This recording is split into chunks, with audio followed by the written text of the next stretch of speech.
This is Ironman training with POTS and type 1 diabetes, week 10. Let's go. This was a very broken week with just 2 runs for 21 miles, 3 rides for 119 miles, and 2.5 swims for 5,300 yards. I went into this week just feeling very run down, and it showed up across all workouts, starting in the pool on Monday. I did just 1,500 yards of drills, and to be honest, it didn't go that great. I just didn't feel that strong and didn't feel like I got a lot out of it. Tuesday morning, it was no different. I dragged myself on the indoor trainer. I wanted to do 2 hours of zone 2. Instead, I did just under an hour and a half. And again, it was like I was doing everything I could just to get through the workout. Then come Wednesday, I had a good run. 8.1 miles in an hour and a half. The problem is the foot, ankle, shin, calf pain that I have been having for a couple of weeks now. And I could feel that especially towards the end of the 8-mile run. So the Wednesday's kicking off great. What do? I go to the pool, I get my drills in, I'm getting some laps going, and I'm actually feeling pretty good about it. Then all of a sudden someone taps me on the shoulder and says, "Hey, we're having our water aerobics class now." And I'm like, motherfucker. So I threw a bit of a fit, and I only got 700 yards in the pool that day. Thursday was another sweaty session on the indoor trainer. Again, just sluggish, just doing whatever I could to get on it. But then came Friday. I decided to modify because of the ankle, and I went to go get a good swim in, and then I just did an hour on the elliptical after. But the swim was really what made my week. I ended up doing 3,100 yards total in the pool. 2,750 of it was unbroken, which is my longest continuous swim.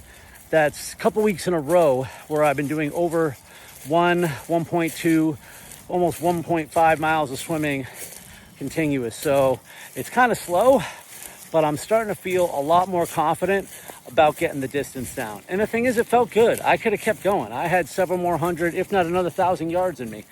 Saturday was another big effort on the bike. Did 63 miles on the Suncoast County Parkway Trail in like 3 hours and 30 minutes, 3 hours and 40 minutes.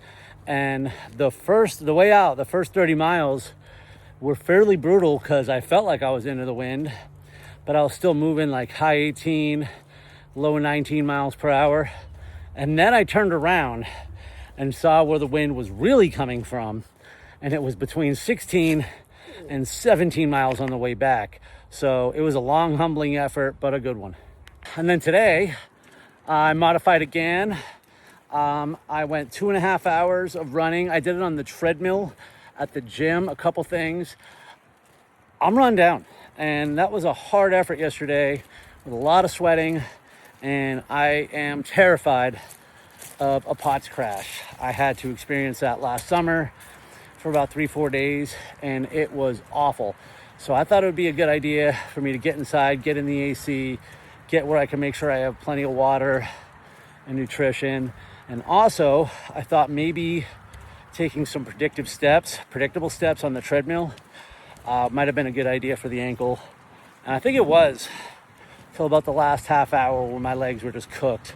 And then just everything was a stupid step from there. But we got through it, 12.6 miles in 2.5 hours of running. We very much need to step up our volume now. And as promised, I did 2 strength training sessions this week. Most of them look like I'm at rehab doing physical therapy, but I guess if I do them now, maybe I can avoid actually having to go to physical therapy. So we did some body weight exercises, we did some band work, mostly for core, mostly glutes, hips, shoulders, stuff like that, but we got it done. Hopefully we'll keep doing it, progressively add up. Diabetes has been a bitch, however. I went through like a box and a half of honey stingers yesterday. Between that and today, I can't even get through this walk right now without my blood sugar dropping low. So it has not been a good week for diabetes. It has been a good week if you're a honey stinger or body armor. All right, we are way behind on getting this video out, so we're just gonna let it rock. 66 days till Ironman Jacksonville. Let's go, let's get it.